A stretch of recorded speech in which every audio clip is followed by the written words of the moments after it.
Assalamualaikum warahmatullahi wabarakatuh. Halo pemirsa, bersama Cinta News.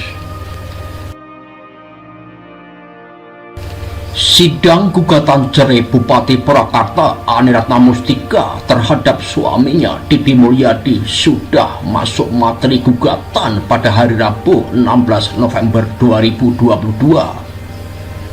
Dalam sidang kelima ini, kedua belah pihak tampak hadir. Bupati yang meminta dipanggil Neng Ane ini datang ke pengadilan agama menggunakan mobil Pasiro Sport bernomor polisi T1RA sekitar pukul 9 waktu Indonesia bagian Barat. Sementara suaminya Kang Deddy, panggilan politisi Partai Golkar yang saat ini menjabat sebagai anggota DPR RI, datang beberapa menit setelahnya dengan menggunakan ojek online. Lalu keduanya masuk ke ruang mediasi yang sudah ada hakim mediator. Di dalam ruangan mediasi hanya ada 3 orang, Neng Ane dan Kang Deddy serta hakim mediator Juliana Harjanara. Sementara kuasa hukum Didi Mulyadi menunggu di ruang tunggu. Proses mediasi tidak berlangsung lama, sekitar 5 menit. Kemudian keduanya keluar dan masuk ke ruangan sidang utama di ruangan Umar bin Khattab dan dihadapkan dengan Ketua Majelis Hakim Lia Yuliansyah. Kemudian keduanya keluar dan masuk ke ruangan sidang utama di ruang Umar bin Khattab. Agenda mediasi yang dilakukan pada persidangan sebelumnya tidak menemui kesepakatan. Hari ini langsung agenda pembacaan materi gugatan. Selama hasil proses mediasi ada 1 poin yang tidak masuk kategori gugatan cerai, yaitu hak asuh anak. Jadi tidak ada lagi tuntutan hak asuh anak. Anak boleh dalam pengasuhan kedua belah pihak, ujar Neng Ane usai jalan sidang gugatan cerai kelima. Neng Ane sudah buka-bukaan soal alasannya melakukan gugatan cerai yang tentunya masuk pada materi gugatan. Bupati cantik ini menyebut berumah tangga dengan suaminya sudah bertahun-tahun selalu mengalami perselisihan, perbedaan prinsip dalam menjalani dari rumah tangga menjadi alasan utama. Perselisihan yang pertama adalah ketidakketerbukaan dalam manajemen keuangan rumah tangga. Lalu sebagai suami tidak melaksanakan kewajibannya, semacam menunaikan kewajiban utama menafkahi lahir dan batin. Ketika seiring melakukan kekerasan verbal atau KDRT psikis, ujar Neng Ane dengan mantap. Di lain pihak, Didi Mulyadi pun memberikan tanggapan bahwa apa yang dituduhkan kepada dirinya oleh Ani Ratna Mustika soal gugatan perceraian tersebut. Di lain pihak, Didi Mulyadi pun memberikan tanggapan bahwa apa yang dituduhkan kepadanya dirinya oleh Ani Ratna Mustika soal gugatan perceraian tersebut tidak seperti itu. Saya sebenarnya menghadapi seorang istri yang baik. Menurut saya, Embu itu adalah istri yang baik.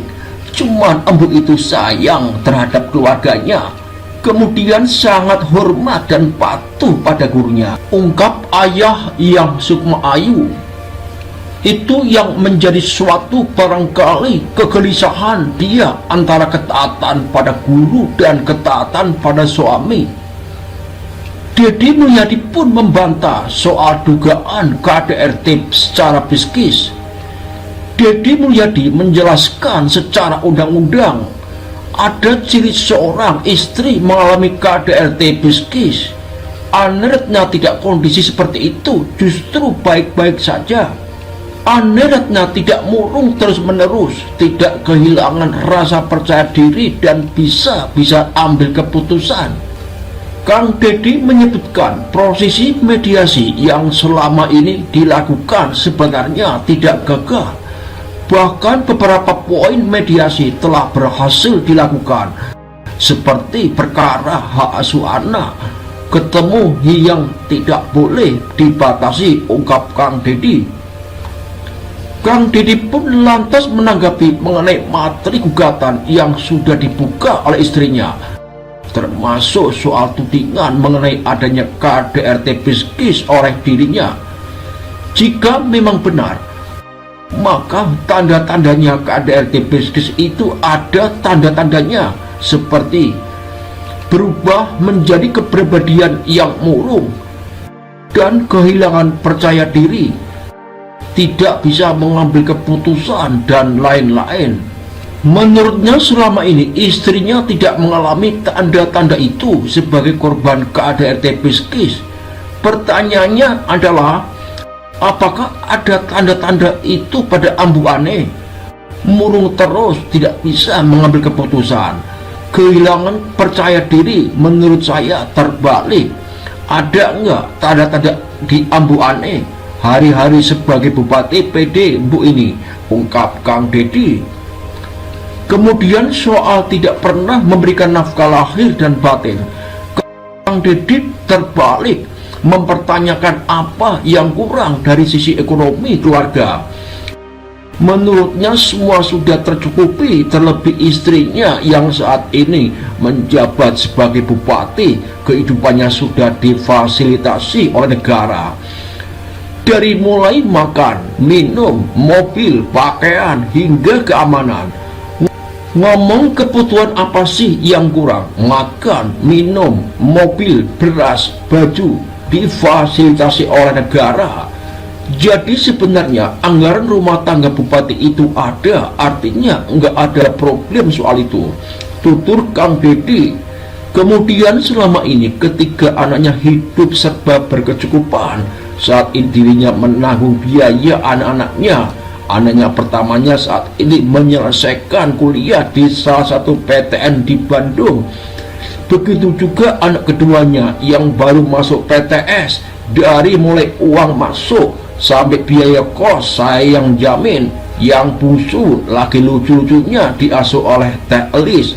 Biaya pengasuhnya, gaji tiap bulannya saya yang menjamin karena tanggung jawab saya sebagai kepala keluarga, ujar Kang Deddy. Tidak hanya itu, sejumlah aset keluarga pun sangat mencukupi untuk anak dan cucu, seperti di pesawahan yang menjadi rumah keluarga dan tempat anak-anak dibesarkan. Itu juga rumah di Wanayasa yang sangat layak, yang menanggung jawab dari bayar pajak, juga listrik yang tiap bulannya lebih dari 20 juta itu saya yang bayar.